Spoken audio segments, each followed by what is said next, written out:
This is a Q&A, so primarily it's an opportunity for participants to ask questions, and that can lead to discussion. I can answer some questions, but that's not exactly the point here. When there's sort of a break in the flow of questions, or if nobody can think of anything, then I can talk about what I'm doing at the moment, which is writing about sacredness without metaphysics. Sacredness as an interactive, situated in the moment activity or perception, rather than some kind of abstract thing involving a lot of conceptual stuff. So that could be a topic if nobody has questions, but I'm hoping that everybody has brought some burning question that we can all discuss. Chris, you're grinning like you might have one. Well, I wouldn't say I came with a specific question in mind. I haven't come to an EG meeting besides the weekly sits, in a while. But, something on my mind right now, it's kind of a general topic. So I'm related to EG. I'm in actually a local Shingon group with a teacher. And also I was born a Christian, and the difference in terms of community, locally speaking, where I am at least, but I think in a lot of Western places, period, is there's a real Christian community and connections and the impacts of that have at least trickled down from that religion and then the associated practices and communities. And I'm curious about just kind of, as Buddhism moves into the West, it feels like, the practices, the technologies are one thing, but then there's this whole thing that I think at least partly we're working on here. But I'm just curious about, as a Western practitioner born into a Christian tradition, who's primarily practicing Buddhist traditions for the past 15 years or so, like, is there a happy meeting place for those two traditions? And what might that look like? And how do I not get burned at the stake?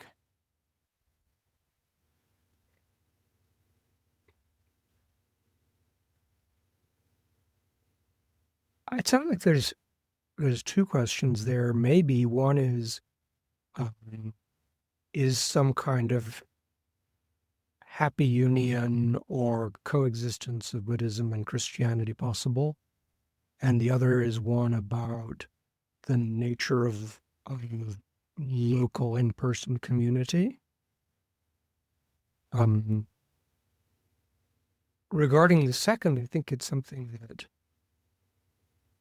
Buddhism in America has been spotty about.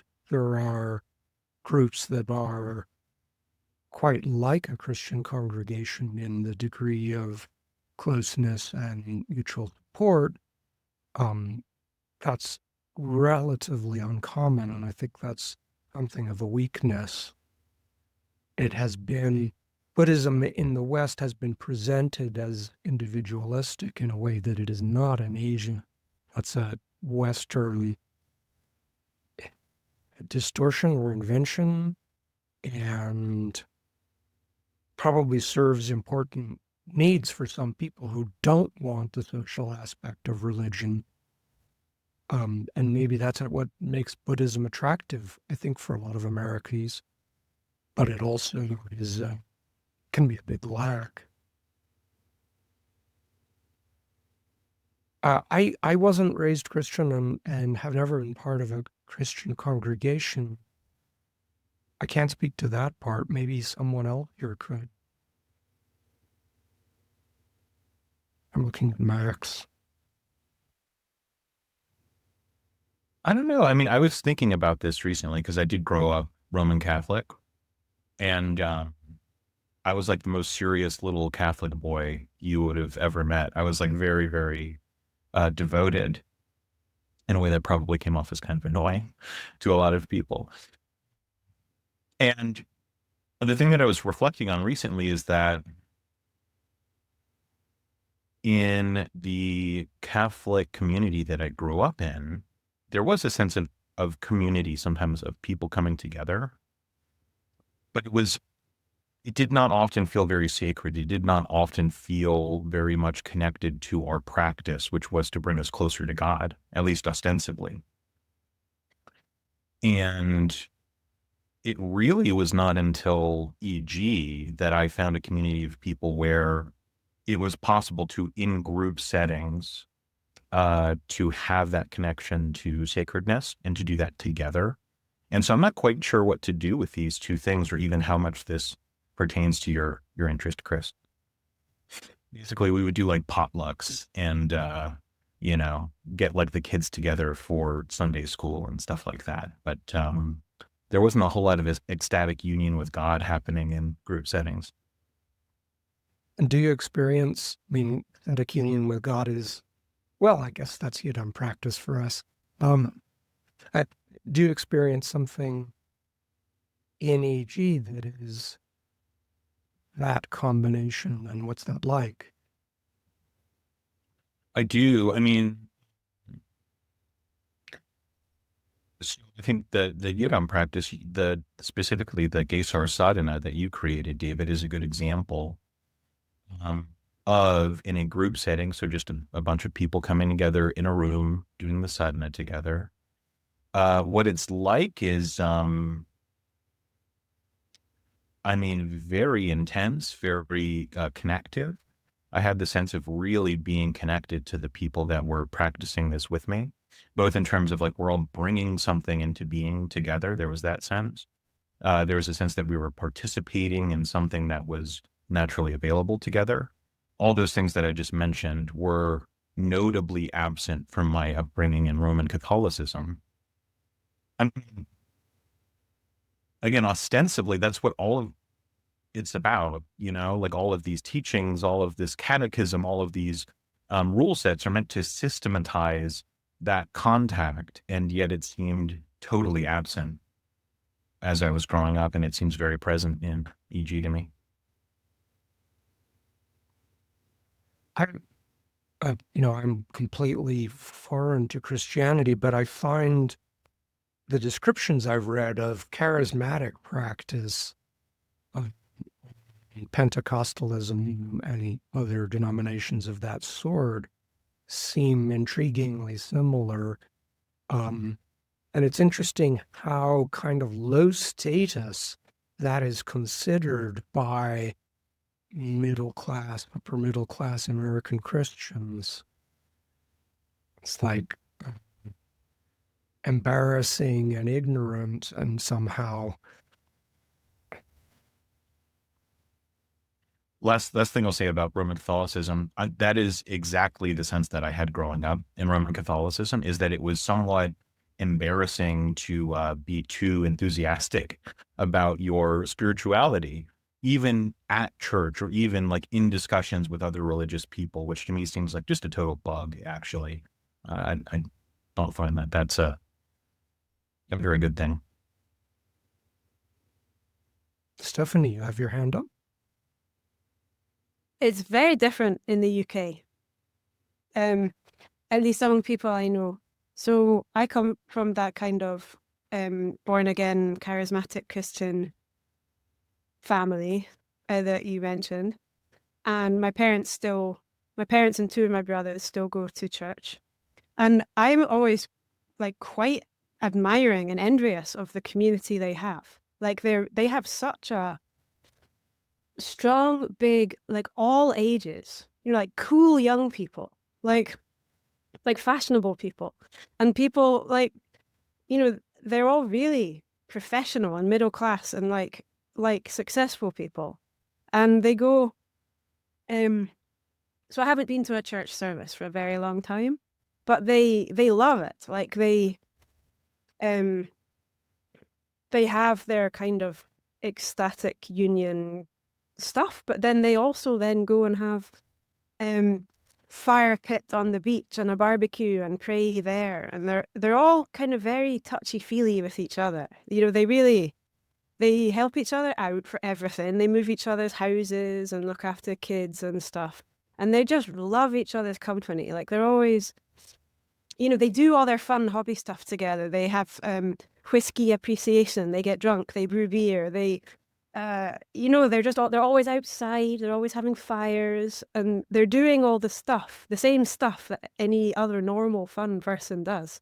And they're always like, they're always touching each other, hugging each other, and kind of, they're just a really nice bunch of people. Like there's no drama, aggro. They just seem to love life and appreciate life and be really doing it quite well. And like attending to the whole question of building community in a very wise and skillful and kind of interesting way. It's just that there's like this Christianity underneath it all, which is a little bit, so like it's definitely not that they're kind of ashamed of it or treating it as like I even think it's a tiny bit class based, but like the other way from what you were saying, that it is only middle class people and educated people, and that if ever anyone working class joins the church, I've kind of sometimes worried a little bit that they were a little bit hoodwinked into it by thinking, oh, if I join this church and follow these people, maybe I'll get a nice house. But like the leadership class of the church are aware of that, and they try to defuse it and try to make sure that doesn't happen. Because we've talked about that. Like I mentioned that, and they agreed and said it was a problem and that they had to be aware of it and stuff. So like they're very, very warm, empathetic, and open people in general. Yeah, I suppose that kind of everything people have said kind of clarifies my question back to Vajrayana, being like, is there an element of not necessarily elitism, but kind of a more fine filter that maybe will, in terms of the West not having this foundation of, you could say like folk Buddhism, that, in terms of that experience, that very nice experience, I would say, Stephanie, you're discussing in terms of community. Like, is there something about the filter of Vajrayana or even just Buddhism that maybe naturally leads to social forms in the West that are just going to be the way they are now? I think the social forms of Buddhism in America, I can't speak for the rest of the West, are quite varied. And that's partly dependent on which flavor of Buddhism, but it's also, I think, just a matter of the particular social group, the Sangha.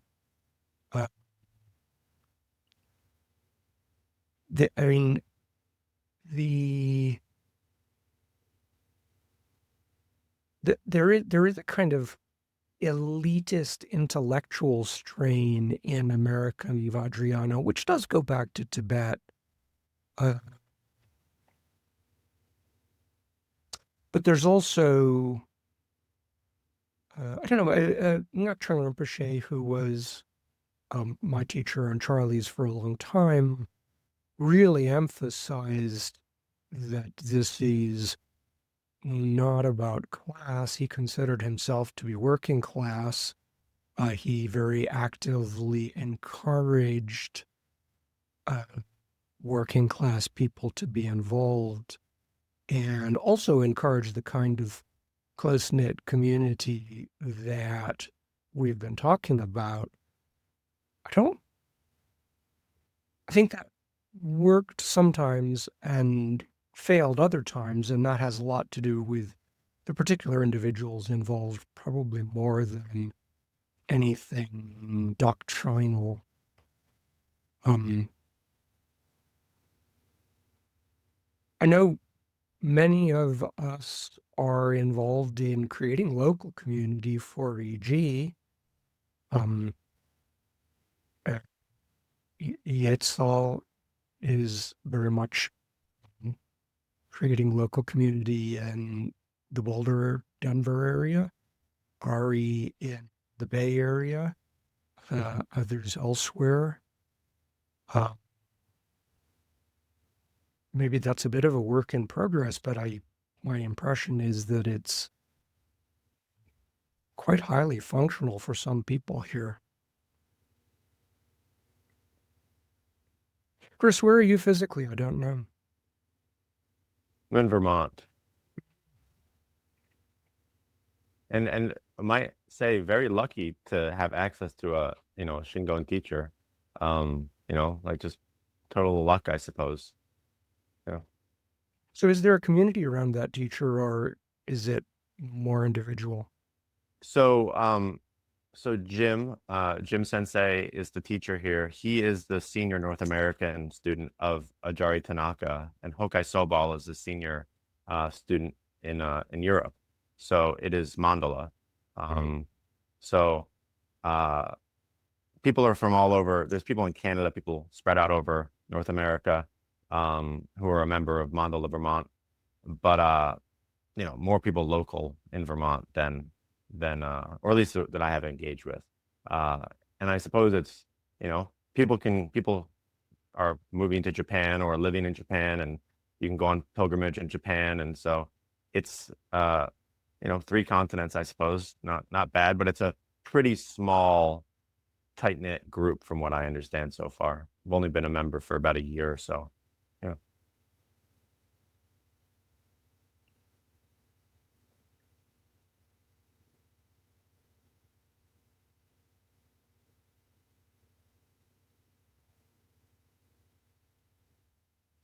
I'm writing about sacredness without metaphysics as a immediate interactive experience. Jared and I were talking just before we started this session. There is a super moon currently. It's a full moon where the moon is at its closest to the Earth, and it's exceptionally large and bright. It was full a couple nights ago. Charlie and I we went for dinner and a drink to our favorite brew pub, and when we got there, the moon was just above the horizon, which makes it look much bigger than it normally does. And it just kind of was like, and we both got out of the car and just stood and stared at it for a couple of minutes, because it was an experience of the sacred.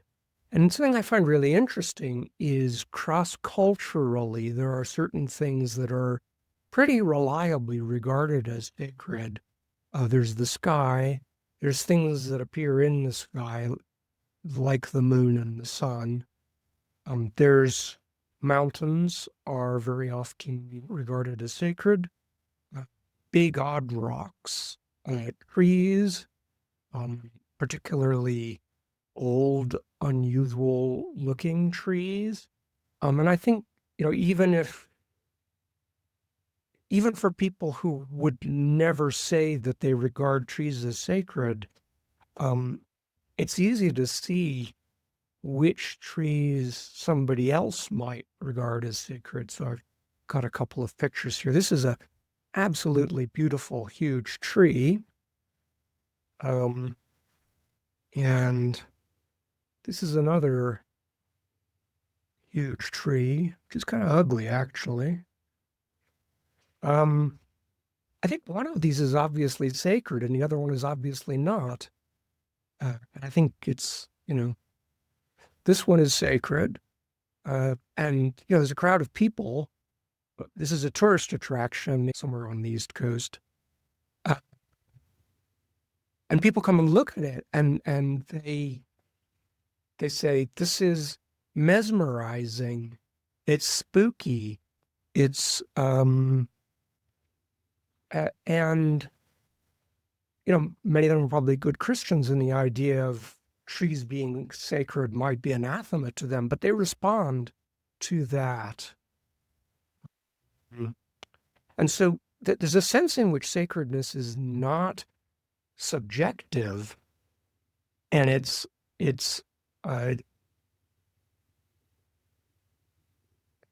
it's something that we see and do spontaneously. There's another example I found. So this is from a blog post. I'll stick it in the chat. Just about every hill on West Ardnamurchan, apparently somewhere in Scotland, has some sort of cairn at its summit. This one is on Crag an Erdid, the Silver Crag. When we come across one, each of us dutifully adds a new stone, but without really thinking about why we do it, other than that perhaps it will bring us good luck. So sometimes we add an extra one and think of someone in hope that it'll bring them good luck too. I think I've got a picture of this cairn. This is, mountains are regularly experienced as sacred, and the cairns on them are experienced as sacred. It's just a very natural thing to do when you get to the top of a mountain to put an extra stone on.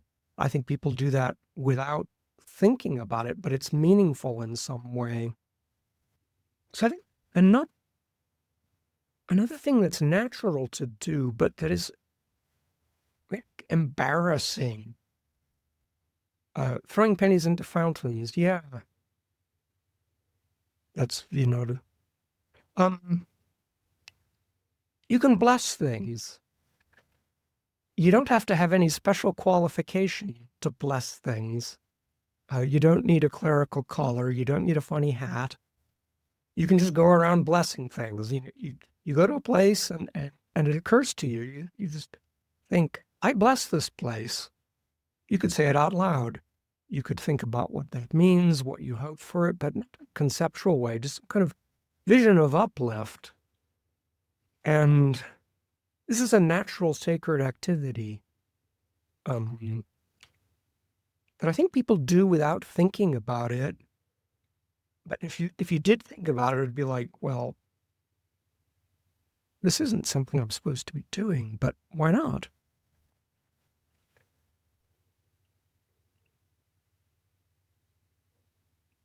I wonder if any of this. I wonder if any of this resonates, and what experiences you've had that it might bring to mind. Yeah, it's interesting because I'm reading this book called How Gods Become Real by Yes. I was reading that while writing this. What comes to mind is that there is a counterpoint to what you're saying. So I can see what you're saying, that there are certain places, things, activities that kind of have this spontaneous feeling of sacredness. But what comes to mind is that we can also make things sacred. So if I look at Hinduism in India, for example, both of these ideas exist. There are, places, shrines, cities that are considered to be sacred, and they are kind of special. You get something there that you don't get elsewhere. But at the same time, you can go to a village and there'll be a completely ordinary tree, and the women in the village are performing rituals with that tree. So it's sacred for them, right? And it has been made sacred by the performance of this ritual, perhaps over generations. So that's something that I see in my own life as well, like in terms of practice, that you can kind of experience something as spontaneously sacred, or you can deliberately go and make something sacred. Like one practice I did in my Zen days was just making the mundane ordinary, right? Zen people love to like wash dishes mindfully and, do the laundry mindfully. And so that was like a deliberate practice of evoking sacredness in everyday activity.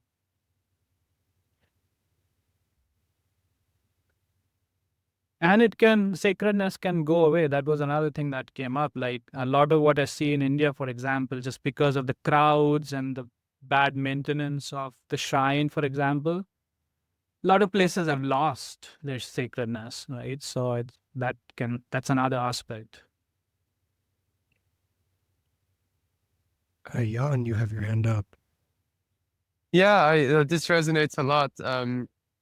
This kind of, in a way, there's like both, as you were saying, David, this sense in which some things are kind of objectively interculturally sacred, and then also like the Vinod, what you were saying was reminded me of the story of the Buddha's canine tooth. Of like, just, you know, like you can also make random anything sacred through repetition and practice. So what came to me was this image of, yeah, you can pour water over holy water over anything, but if you pour it in a bowl, you know, like, you know, it'll stick around more easily than, yeah, like just on the street. Um, I feel like because of all my practices that I have found sacredness in things that I didn't even expect to be sacred. I think that's because there's a lot more awareness and appreciation for very simple things. But they have this sacredness to them then. They get, yeah. That's how for me, I've noticed that happens a lot with practice of.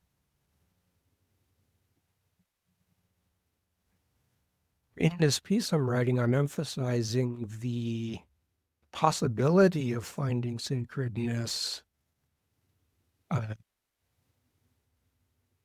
for people who, I'm sort of writing to STEM rationalists who have rejected the whole concept because it doesn't objectively exist.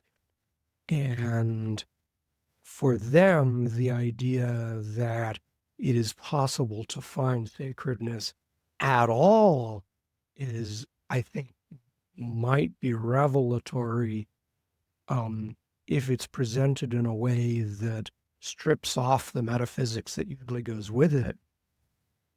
For practitioners, it's explicit in Buddhist Tantra that one aims to perceive everything and to interact with everything as sacred. And perhaps that is also the Zen approach that Vinod was speaking of. I don't know. I was thinking about this in relationship with the distinction between Tantra and Dzogchen, that in Tantra, because Tantra is kind of artificial, it's method-based, it's making things happen, so you can ritually cause something to be sacred, and that's tremendously valuable, and you're trying to get to the point where everything appears sacred through effort and method and repetition and so on. Whereas in Dzogchen, things appear as sacred or they don't appear as sacred, and whether or not they're sacred isn't particularly clear, and all of that's just fine. So you don't need to be cranking it up in the way that happens in Tantra. So you're allowing sacredness, and then you're allowing it to draw you in, and you see the cairn. And it can be non-conceptual, or it could be conceptual, but you do the ritual action of putting the stone on the cairn just because that's what spontaneously arises as the affordance of the situation. Max. This particular distinction is what's really interesting to me, the distinction between the like naturally available sacredness and finding that spontaneously versus this ritualistic enactment of sacredness. So to bring this stream back to the Max as a young Roman Catholic stream from before, I have this memory of being like maybe, I don't know, like 6 or something like that. And I had this little container that is intended to hold holy water for Catholics. I can't remember what it's called. I'm sure there's some Latin name for it because it's Catholicism. And I had this container, and I think it was empty, and I filled it up with water from my garden hose. And it felt like since the container had held holy water, it followed sort of that, like some of that sacredness would be left over and could be amplified into the new water that I added. And I went around and I blessed all of these sapling trees that were in my yard. We were trying to grow some new trees or something. And I was always trying to do stuff like that as a kid. Like I really desperately wanted to enact sacredness. And most of the time it didn't work. Like I really have this memory of the supreme disappointment of trying to call forth sacredness and it not working. And contrast that with, like, I was traveling for work a couple of weeks ago and I was in the airplane, and, air travel is a thing that a lot of people find really difficult. I found it difficult in the past. But it's like this amazing thing. You're soaring through the sky. You're actually in the sky as a human being. It is amazing to do that. And you're all lined up in rows with people like in pews in church. You can see the backs of people's heads lined up in front of you all the way through the fuselage. And I just remember I was looking out the window. It was towards sunset. We were above a cloud layer. And the colors of the sun as it was setting on the clouds, the shape of the clouds, just like it had this inviting quality to it. And as I relaxed my gaze and looked at the clouds, it was like they started to run like rivers, like parallel rivers. Very hard to describe this, just this non-ordinary motion. And that sense just sort of lit up the entire experience of the being in this plane, and the shape of the back of people's heads just took on this tenderness to it that I felt. And it was like the whole plane was just beatified, including the lady crammed in next to me with the leaky nose, who was like constantly like, coughing and sniffling and stuff like that. And that would have just been a terrible experience for me just a few years ago, but I found natural sacredness was just readily available there.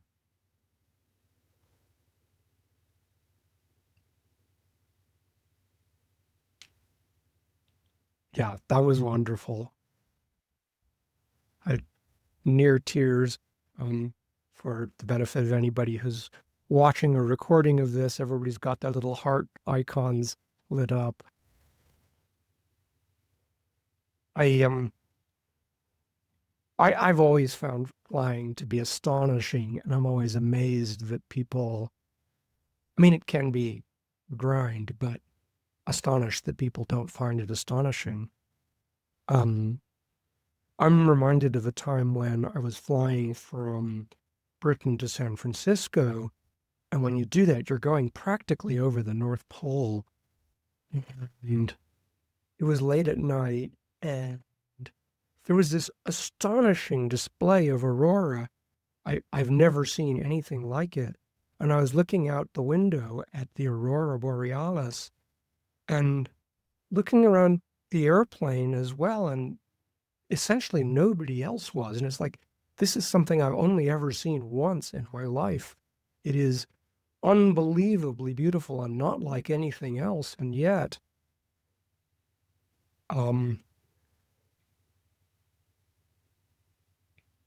sense of something having gone wrong, although I don't want to condemn the people who were not looking out the window, because, I looked out and said, oh, yeah, that's pretty. And then, went back to whatever they were doing. And that's very understandable. In the same way you can look at a rock or tree that somebody finds sacred and say, well, yeah, I can kind of see that, but so what? James? Strikes me that a lot of the descriptions of sacredness could overlap with a lot of descriptions of what people would describe as awe, A-W-E, because I speak funny. Would you be willing to compare and contrast in your view between sacredness and awe, David? Yeah. So, there's a series of things that could be confused with sacredness. I've got a little list. Where are they? There's the sacred, there's metaphysical, supernatural, mythic, religious, spiritual, sublime, in the technical aesthetic sense, which we'll come back to. And there's the good, which includes ethically or morally good. All of those are separable. You could have any one of those without any of the other, or any combination of them, but they tend to all get glommed together.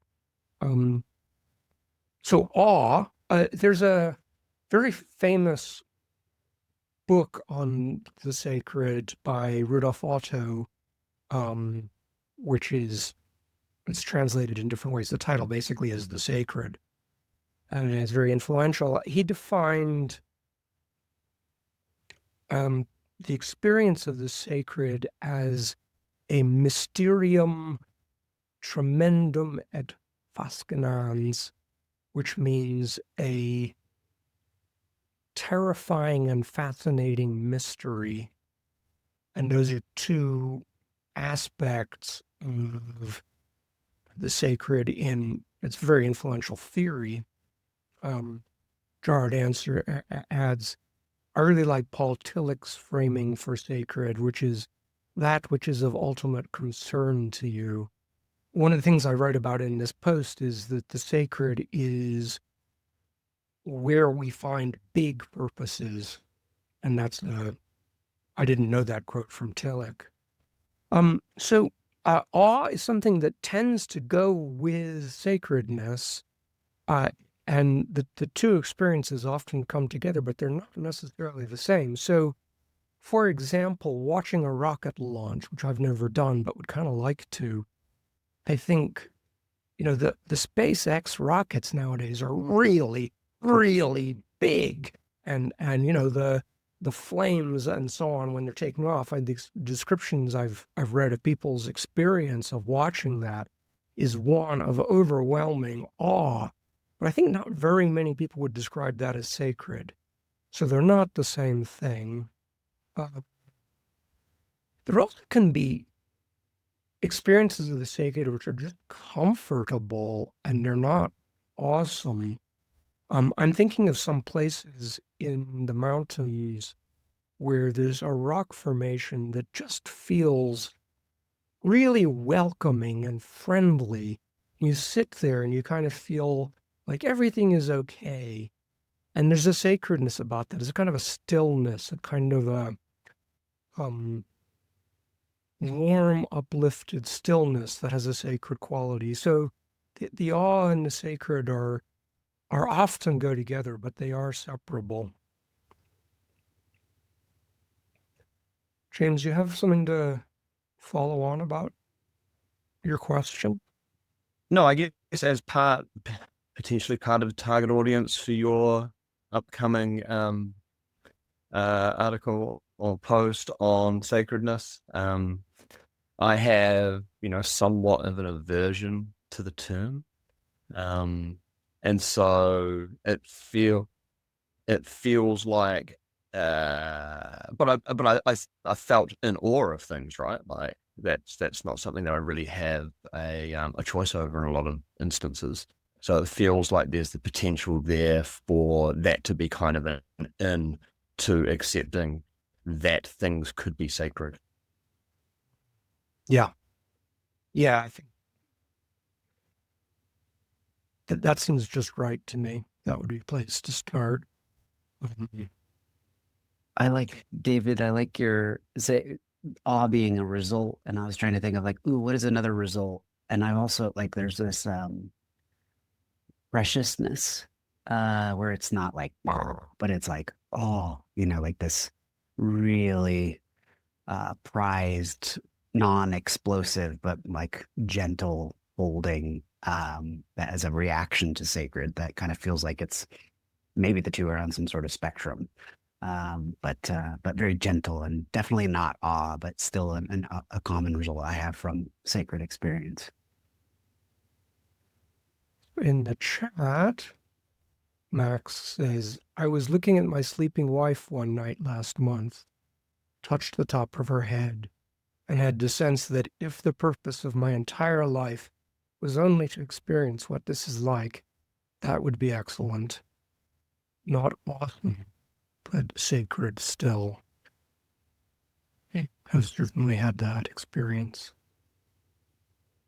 And Stephanie says, I felt awe without sacredness, usually for some extreme manifestation of stupidity or evil, or single-minded devotion to something ridiculous. I mean, the extreme evil,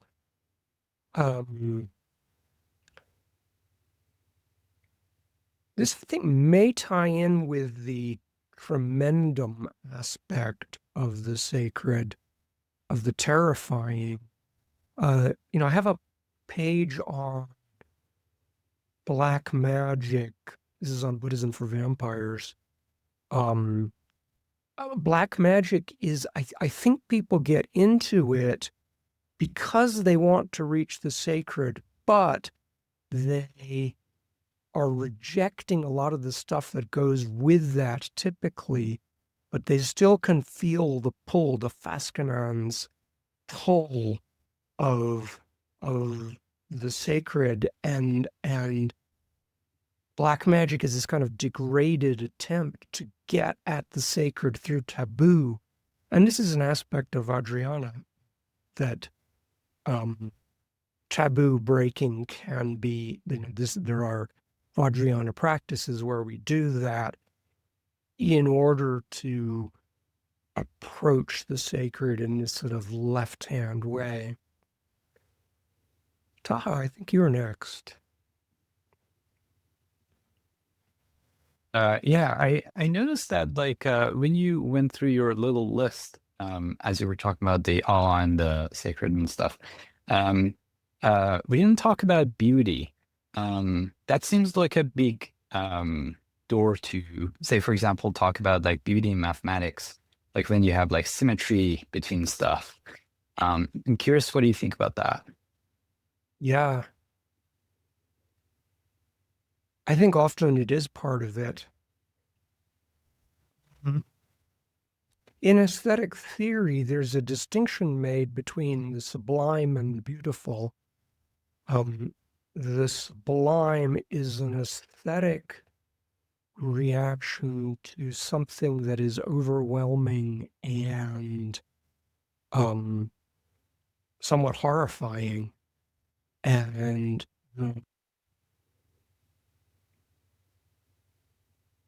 there's a lot of art of various sorts where that's the principle, so it's not beautiful exactly as such. So it's maybe like this, related to this sense we had earlier of there's awe, but there's also comfortable sorts of sacredness, and the comfortable sort might very often go with a sense of beauty. I've certainly experienced mathematics as sacred also, and awesome. There's moments when you get a mathematical proof, and it's like the experience of it is like descriptions of people's enlightenment experiences, and there's actually this sense of brilliant white light and choirs of angels. And it's not literal, but that's what it feels like. For me, also, sacredness have this strong heart element. Like you sense something, you see something, you experience something sacred, and it's like it hits you in the heart in a almost rapturous way. Lately, I've been feeling it when I've been doing the small rituals of mine, connecting with the land spirits around here. And like there is something about that, about connecting with something bigger, something beyond the whole devotional thing, right? I'm wondering if this resonates with other people's experience. I'd love to hear sort of specific anecdotes or personal stories of if this brings something to mind. Before I got into Vajrayana Buddhism, I was a pagan Wiccan, and we did that kind of ritual of connecting with land, and so I have a sense of that. I'm pretty sure in Vajrayana there's also like these kind of practices with connecting with land spirits, quite a lot actually. Like there are like smoke rituals, fire ritual. The Gesar material, which we started exploring in EG, has a lot of that. It's a lot about connecting with land spirits. Yeah. I have one specific example, which was kind of before I got to devotional. In my first, it's a little bit weird and funny. In my first kind of retreat, online, it was online, I was doing it here. I got to do I was doing Green Tara Mantra, and I was also doing a lot of metta practices. May you be happy, may you be healthy. People would share how they're preparing to get into a psychedelic ceremony, and I would spontaneously feel like I want to bless them, and I started like saying, may your ceremony be well, may you be protected, may you be like, just similar to the phrases that I was doing on the retreat. And that kind of was very well received and valued in that community. Something has something important that's going on that's somewhat risky, and you're kind of like blessing it in order to, yeah, for it to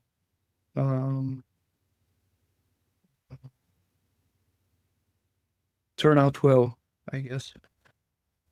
That's the purpose of blessing, for them to be well. Yeah. I have an example of a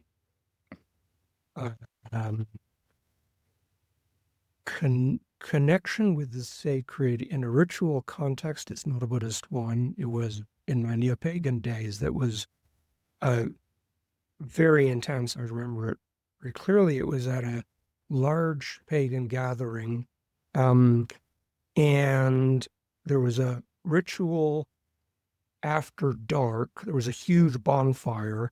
We were all seated around the bonfire, and the way that the Neopagan rituals start is by calling the quarters, which means invoking with the spirits of the four directions. This is invoking the local spirits. And when it came around to the last of the quarters, there was a pond next to the site where this bonfire was. And when the quarter was called, it was twilight. It was actually, I think it was dark, but we could see from the bonfire this enormous shape emerged out of the pond. And, it was sort of black, and it was terrifying, but also fascinating. It was like, what was happening here? Because this was reality, and there really was this thing coming out of the pond. There was a humanoid figure, and it kind of lurched toward us and then began speaking. And so this book is kind of the founding text of Wiccan Neopaganism, certainly at the time that I was doing it. It's by Margot Adler. It's called Drawing Down the Moon being one of the things that we just described earlier as being obviously sacred. It's got a naked witch on the cover because that sells things. So it became apparent that this enormous shape that had emerged out of the pond, like, how could anything come out of this pond? I mean, there was nothing in the pond. The enormous shape that emerged out of the pond was Margot Adler. She went into the pond. She had been underwater throughout the beginning of this ceremony, breathing through a snorkel, and then emerged at this time. And it was unbelievably and dramatic because it was obviously impossible. And she was enormous. I mean, a very large woman. Right. So that was one of the most memorable nights of my life. I mean, that was just the beginning, and it went on after that.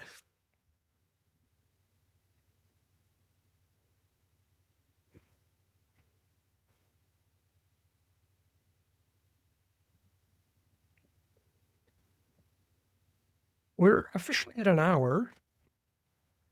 I guess that means we're supposed to stop recording. The good stuff always happens after the recording ends. Anybody who's watching this recording, you need to know that the good stuff in EG meetings happens after the end of the recording. I got to complain about that. One time I apparently did a really bad cliffhanger. I was like, ooh, that's a really good question. Let's stop the recording. And she was like, how dare you? So before we go off recording, I did want to say something because I was just reflecting recently back to Chris's original question, and I'm feeling this connection between sacredness and like the universality versus the specificity, and how different traditions have a very deliberate way of constructing or revealing or creating sacredness. And